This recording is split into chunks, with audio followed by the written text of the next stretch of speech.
Marvel cinematic universe की तरह हमारे इंडिया में भी एक सुपर हीरो यूनिवर्स बनने जा रहा है, जिसकी शुरुआत हो रही है हनुमान मूवी से। तो हनुमान के न्यू ट्रेलर में ऐसी बहुत सारी चीज़ें हैं जिनके बारे में डिस्कस करना ज़रूरी है। तो चलिए एक एक करके सारी चीज़ों के बारे में डिस्कस करते हैं, जैसे कि हीरो के पास कौन सी पावर्स होने वाली है, समुंदर में ये जो रत्न हमें दिख रहा है ये एक्चुअली क्या है, मूवी के विलन के पास कौन सी पावर्स है, और ट्रेलर के एंडिंग में जो हनुमान जी हमें दिख रहे हैं उनका क्या रहस्य है। इन सारी चीज़ों के बारे में हम बात करेंगे। अगर आपको ऐसे वीडियोस देखना पसंद है तो चैनल को सब्सक्राइब ज़रूर करें, क्योंकि हम ऐसे ही यूनिक वीडियोस बनाते रहते हैं। ट्रेलर के शुरुआत में ही हम पढ़ सकते हैं, इंस्पायर्ड फ्रॉम द इतिहासास ऑफ अखंड भारत। मतलब यहाँ पर एक बात तो क्लियर हो जाती है कि ये मूवी हमारे कल्चर को बहुत ही बढ़िया तरीके से प्रेजेंट करेगी। यहाँ पर सबसे ज़्यादा मुझे ये बात पसंद आई कि इसे इतिहास कहा गया है। तो डायरेक्टर का विजन बिल्कुल क्लियर है और इस मूवी में हमें रामायण से जुड़ी भी कुछ बातें देखने को मिलेंगी। यहाँ पर नोटिस करने जैसी बात यह है कि इस सीन में हीरो को चोट लगी है। इसके पहले टीज़र में हमने देखा था कि हीरो मार खा के समुंदर के किनारे पड़ा हुआ है, यानी कि किसी ने उसे मारा है, उसके बाद वो समुंदर में जाके गिरा, फिर उसे ये जगह मिली। इस सीन के विजुअल इफेक्ट्स भी मुझे बहुत पसंद आए, और गौर करने वाली बात यह है कि ये मूवी बहुत ही कम बजट में बनी है। हम देख सकते हैं कि उसके पास जो लॉकेट था वो उसे रास्ता दिखा रहा है और इस रोशनी की ओर लेकर जा रहा है। यहाँ पर हम देख सकते हैं कि इस शिवलिंग जैसे दिखने वाले स्ट्रक्चर के ऊपर कुछ चमक रहा है। उसके आसपास मछलियाँ तैर रही है। फिर हमें पता चलता है कि यह एक मोती जैसा दिखने वाला रत्न है। यह एक ऐसा रत्न है जिसे रक्त रत्न कहा जाता है। तो हो सकता है कि इसी की वजह से हीरो को पावर्स मिलेगी। रक्त रत्न एक ऐसा रत्न है जो हनुमान जी के ही अंश से बना है। मतलब हो सकता है कि ये रत्न हनुमान जी के बेटे मकर ध्वज या मगर ध्वज जी से जुड़ा हुआ है। मकर ध्वज जी के बारे में मैं आपको थोड़ा सा बता देता हूँ। जब हमारे हनुमान जी के पूंछ में आग लगाई गई थी, उसके बाद उन्होंने लंका को जलाया था। फिर अपनी पूंछ की आग को बुझाने के लिए उन्होंने अपनी पूंछ को समुंदर के पानी में डुबोया था। जब वो अपनी पूंछ पानी में डुबो रहे थे, उसी वक्त उनके पसीने की एक बूंद नीचे गिर गई। यह बूंद एक क्रिएचर के मुंह में जाके गिरती है जिसका नाम है मकर। यह मगरमच्छ और मछली के कॉम्बिनेशन से बना हुआ एक क्रिएचर होता है, और इस तरह मकर ध्वज जी का जन्म होता है जो हनुमान जी के बेटे कहलाते हैं। तो हो सकता है कि ये रत्न उनके बेटे से कनेक्टेड है। अगर आप उनके शरीर को ठीक से देखें तो उनके शरीर पर आपको काफ़ी सारे रत्न दिखाई देंगे, और ये बात भी सेंस बनाती है कि हीरो के पास डायरेक्टली हनुमान जी की पावर्स नहीं होंगी, उसके पास उनके जैसी पावर्स होंगी। जब हीरो को ये रत्न मिलेगा उसके बाद शायद वो डायरेक्टली इस समुंदर के किनारे जागेगा, ऐसा भी हो सकता है। फिर इसके बाद हम इस ट्रेलर में हनुमान जी की एक बहुत बड़ी मूर्ति को देख सकते हैं। इस मूर्ति के सामने एक गाँव बसा हुआ है, क्योंकि आगे भी हम इस ट्रेलर में इसे फिर से देखते हैं। फिर इसके अगले सीन को देखकर मुझे क्रिश मूवी की याद आई। यहाँ पर हीरो अपनी पावर्स को यूज़ करने की कोशिश कर रहा है, मतलब वो अपनी पावर्स के बारे में जान रहा है। यहाँ पर हम देख सकते हैं कि वो इस चीते से भी काफ़ी तेज़ भाग रहा है, यानी कि फ्लैश की तरह तो नहीं, लेकिन हीरो के पास तेज़ दौड़ने वाली पावर्स है। उसकी स्पीड की वजह से जब इंडिया का तिरंगा लहराता है, वो सीन भी मुझे बहुत पसंद आया। अगले सीन में वो अखाड़े में पहलवानों से लड़ रहा है, जहाँ पर हम उसके हाथ में जय श्री राम वाला कड़ा देख सकते हैं। ये कड़ा इसके पहले भी उसके हाथ में था, यानी कि वो शुरुआत से ही हनुमान जी का भक्त है। तो जब वो ज़मीन में ज़ोर से मुक्का मारता है तो सारे पहलवान हवा में उड़ जाते हैं, यानी कि उसकी स्ट्रेंथ भी बहुत ज़्यादा बढ़ चुकी है। इस सीन में हम उसे बहुत बड़े पत्थर से लोगों को बचाते हुए देखते हैं, यानी कि ये पत्थर ऊपर से नीचे गिरा होगा और हीरो ने उसे पकड़ के लोगों को बचा लिया, और काफ़ी देर तक वो उसे पकड़ के खड़ा है। मतलब सभी लोगों को उस पर विश्वास है, क्योंकि हम देख सकते हैं कि आसपास लोग इसे सेलिब्रेट भी कर रहे हैं, और ये नीचे वाले लोग जल्दी से यहाँ से हटने की सोच भी नहीं रहे। अगला सीन काफ़ी इम्पोर्टेंट है, क्योंकि यहाँ पर हम इक्लिप्स को देखते हैं, यानी कि ग्रहण लग चुका है, और उसी वक्त हमें विलन से इंट्रोड्यूस करवाया जाता है। यानी कि अंधेरा, चांद और ब्लैक कलर इस मूवी के विलन को दर्शाता है। यहाँ पर अगर हम गौर करें तो हीरो के जितने भी सीन्स हैं वो हमें दिन में दिखाए गए हैं, यानी कि सूरज और उजाला हीरो को दर्शाता है। एक सीन में आप देख भी सकते हो कि हीरो ने सूरज का तावीज़ पहना है। वैसे ही मूवी के विलन को आप ज़्यादातर रात के समय और ब्लैक कपड़ों में ही देखोगे। यहाँ पर हमें देखने को मिलता है the dawn of a new cinematic universe. ये मूवी का विलन ही लग रहा है क्योंकि इसके कॉस्ट्यूम पर आप एम लिखा हुआ देख सकते हो। इसका नाम है माइकल और ये अपने सूट के पावर को यहाँ पर चेक कर रहा है, क्योंकि आगे ये कैरेक्टर कहता भी है कि पावर सिर्फ सूट में हो इतना ही काफ़ी नहीं है, पावर तो मेरी रग रग में होनी चाहिए। वैसे ये डायलॉग मुझे बहुत पसंद आया क्योंकि इसका प्रेजेंटेशन बिल्कुल परफेक्ट था, क्योंकि वो बैटमैन को देखकर बोलता है कि पावर सिर्फ सूट में हो ये काफ़ी नहीं है, और जब कैमरा सुपरमैन की तरफ शिफ्ट होता है तब वो बोलता है कि पावर तो मेरी रग रग में दौड़नी चाहिए। इस सीन से ये साबित होता है कि उसे बैटमैन जैसी नहीं बल्कि सुपरमैन जैसी पावर्स चाहिए। मतलब बैटमैन की सारी पावर्स हमेशा उसके गैजेट्स और सूट में होती है। ब्रूस वेन के पास दौलत है, उसका दिमाग तेज़ है और वो फाइट भी कर सकता है, लेकिन ये सब कुछ इस विलन के पास भी है।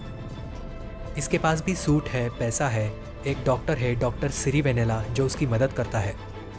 यानी कि ब्रूस वेन और बैटमैन के पास जो कुछ भी है वो इसके पास भी है, लेकिन उसे सुपरमैन की तरह ओरिजिनल पावर्स चाहिए। इसीलिए वो बोलता है कि ताकत तो मेरी रग रग में दौड़नी चाहिए। ये सीन देखकर हम कह सकते हैं कि ये इतना खतरनाक बनना चाहता है कि इसके पास इन दोनों के जैसी पावर्स हो। इसके लिए वो भी उस रक्त रतन के तलाश में निकल पड़ता है। वैसे ये एक इमेजिनरी प्लेस है जिसका नाम है अंजनाद्री। ये नाम मेकर्स ने शायद सह्याद्री का रेफरेंस लेकर रखा होगा। खैर, यहाँ पर हमें कॉन्ग स्कल आइलैंड मूवी का एक बहुत ही बढ़िया रेफरेंस देखने को मिलता है। मतलब दोस्तों, आप डायरेक्टर का विजन देखिए। इस सीन का रेफरेंस भले ही कॉन्ग मूवी से लिया है, लेकिन अगर हम ठीक से सोचें तो उसे भी हम हनुमान जी का अवतार कह सकते हैं। वैसे ये सोचकर मुझे तो बहुत मज़ा आया। आपको क्या लगा मुझे कमेंट्स में ज़रूर बताइएगा। तो इस सीन को हम कॉपी ना बोलकर एक रेफरेंस ही बोलेंगे, और फिर इसी सीन में हम हीरो को भी देखते हैं। मूवी का विलन बचपन से सुपर हीरोज़ का फ़ैन होगा। शायद शुरुआत में वो अच्छा होगा और उसके साथ कुछ घटना हुई होगी, क्योंकि इस सीन में हम देख सकते हैं कि इसकी आँख फूट चुकी है और इसे मास्क पहनने की ज़रूरत पड़ रही है। वैसे इसके मास्क पर भी हम उसी सिंबल को देख सकते हैं जैसा हमने उसके सूट पर भी देखा था, क्योंकि इसी सीन में वो बोलता भी है कि अगर मुझे ये शक्ति नहीं मिली तो मैं पूरे ब्रह्मांड में कहर मचा दूंगा। अगले सीन में हम इसके ड्रोन जैसे गैजेट्स को भी देख सकते हैं जो मेरे ख्याल से इस पूरी जगह को स्कैन करेंगे। तो सबसे पहले वो इन ड्रोन्स को भेजकर इस पावर का पता लगाएंगे और फिर इसके बाद वो खुद यहाँ पर आएंगे। वैसे इस सीन में सिर्फ इस विलन ने ही नहीं बल्कि सभी ने मास्क पहने हुए हैं, तो शायद वो इस गांव में आकर स्मोक वाले बॉम्ब से सबको बेहोश करने की कोशिश करेंगे, क्योंकि यहाँ पर हम धुएं को भी देख सकते हैं। अगले सीन में हमें पता चलता है कि उसकी बहन भी बहुत खतरनाक है, और क्यों ना हो उसके हाथ पर भी सांप का टैटू जो बना हुआ है। फिर हम देखते हैं कि हीरो के हाथ में मशाल है और मुंह पर रुमाल लपेटा हुआ है, और यहाँ पर भी धुआं है। मतलब ये वाला सीन इसी सीन से कनेक्टेड है। हीरो की यहाँ पर इन सब के साथ लड़ाई होगी। इसके बाद हमें एक नया कैरेक्टर देखने को मिलता है जो शायद हमारे हीरो से बात कर रहा है। ये कहते हैं कि तुम्हें केवल एक व्यक्ति के दुष्कर्म दिख रहे हैं, लेकिन इसके अलावा एक महासंकट आने वाला है। वैसे इनकी छड़ी मुझे बहुत पसंद आई जिसके ऊपर त्रिशूल बना हुआ है, और ये जिस महासंकट की बात कर रहे हैं वो हमें अगले सीन में देखने को मिलता है। घरों में आग लगाई जा रही है, लोगों को मारा जा रहा है, और शायद किसी तरह की महामारी भी फैलाई जाएगी। अगले सीन में हम देखते हैं कि कुछ अजीब लोग मिलकर हीरो को मार रहे हैं, और इन लोगों के पास हथियार भी थे। ये जब उसे मारते हैं उसके बाद वो पानी में गिर जाता है, और उसके हाथ में हम एक तावीज़ को भी देख सकते हैं। शायद ये तावीज़ हनुमान जी की गदा है। ये तावीज़ किसका है ये कहना तो फिलहाल मुश्किल है, लेकिन हो सकता है कि ये उसके किसी अपने का ही है। खैर, इसी सीन के बाद उसे रक्त रतन भी मिल जाएगा। लेकिन दोस्तों, अगले सीन में ये बात कंफर्म हो जाती है, शायद ये तावीज़ उसके किसी अपने का ही था। हो सकता है कि उसकी बहन का। शायद उसकी बहन को किसी ने मार दिया होगा और इसीलिए उसने अभी इसे अपने हाथ में पहना है। ये वाला सीन मुझे बहुत पसंद आया, क्योंकि यहाँ पर हम उसके हाथ में असली गदा को देख सकते हैं। यहाँ पर जब वो दिल से जय श्री राम कहता है तब हम उसके पीछे श्री राम जी की प्रतिमा भी देख सकते हैं। इसका मतलब है कि श्री राम जी उसके साथ है, और हो सकता है कि ये सीन इसी सीन का कंटिन्यूएशन है। फिर इस वाले सीन में वो एक झाड़ के रूट को उखाड़ देता है। ये शायद बरगद के पेड़ का रूट है, जिसे मराठी में वटवृक्ष कहा जाता है। ये इतना स्ट्रांग होता है जिसकी मदद से वो हेलीकॉप्टर को भी रोक लेता है। ये सीन भी मुझे बहुत पसंद आया। इसके ज़्यादातर सीन्स अंजनाद्री में ही दिखाए जाएंगे। फिर जब मूवी का टाइटल आता है वहाँ पर भी हम उसी रक्त रत्न को देख सकते हैं। अगले सीन में हम राम जी, लक्ष्मण जी और सीता जी को देखते हैं और बैकग्राउंड में एक वॉइस सुनाई देती है, मानवता को सर्वनाश से बचाने के लिए आपको आना ही होगा। फिर इसके बाद हमें एक बहुत ही दूर का लोकेशन दिखाया जाता है जो शायद हिमालयाज़ में है। तो यहाँ पर गुफाओं के अंदर हम बर्फ़ का एक स्ट्रक्चर देखते हैं जो शिवलिंग के जैसा है। इसके अंदर हम हनुमान जी को देख सकते हैं जो ध्यान लगाकर बैठे हैं। पहले ये सीन देखकर ऐसा लगता है कि यहीं पर वो रक्त रत्न है, लेकिन जब ये स्ट्रक्चर टूटता है और हनुमान जी उठते हैं तब अगर हम ध्यान से देखें तो वो यहाँ पर नहीं है। अगर हम ध्यान से देखें तो यहाँ पर सिर्फ उनकी छाती चमक रही है, यहाँ पर कोई रक्त रत्न नहीं है। तो यही इस बात का रेफरेंस है कि इनकी छाती में सिर्फ राम जी और सीता जी है जिन्होंने इन्हें इमॉर्टल बनाया था। और अगर आप इन्हें ध्यान से देखें तो इन्होंने टीका भी वैसा ही लगाया है जैसा राम जी और लक्ष्मण जी लगाया करते हैं। वैसे एक बात मैं पूरे विश्वास के साथ कह सकता हूँ कि ये हनुमान जी का मूवीज़ में दिखाया गया अब तक का सबसे बढ़िया लुक रहेगा। हमने एक तावीज़ के बारे में बात की थी, वो शायद इस लड़की का हो सकता है जिसे हमने टीज़र में देखा था, क्योंकि इस लड़की के पीछे भी हम वैसे ही लोगों को देख सकते हैं जिन्होंने हीरो को भी मारा था। और मूवी के एंडिंग में शायद हीरो को उड़ने वाली पावर्स भी मिल जाएगी। और दोस्तों, इस मूवी में अंजनाद्री नाम की जगह दिखाई गई है, वो शायद इमेजिनरी हो सकती है, लेकिन इंडिया में अंजनाद्री हिल नाम की एक जगह सच में अवेलेबल है जिसे हनुमान जी का जन्म स्थान भी कहा जाता है। ये जगह कोप्पल डिस्ट्रिक्ट में है जहाँ पर कोई एयरपोर्ट नहीं है। यहाँ पर जाने के लिए आपको बोट से तुंगभद्रा नाम की नदी को पार करना पड़ता है। तो दोस्तों, इस मूवी को लेकर डायरेक्टर का विजन मुझे बहुत पसंद आया और इसे देखने के लिए मैं बहुत ज़्यादा एक्साइटेड भी हूँ। वैसे दोस्तों, इस मूवी में हमें अधीरा का क्या रेफरेंस मिलेगा ये जानने के लिए भी मैं काफ़ी एक्साइटेड हूँ।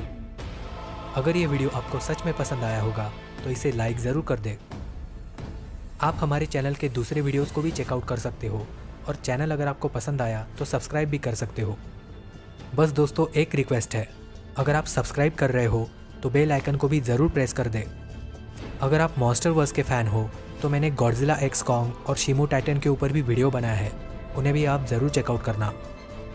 वीडियो में आपको क्या अच्छा लगा और क्या बुरा, ये बात भी मुझे कमेंट्स में ज़रूर बताना। और अगर मेरी कोई इन्फॉर्मेशन आपको गलत लगी होगी तो माफ़ कर देना और कमेंट्स में उसे करेक्ट कर देना। मैं आपकी कमेंट को पिन भी कर दूंगा।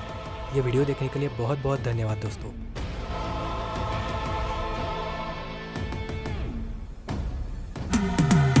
Cause I've been living life right like I could just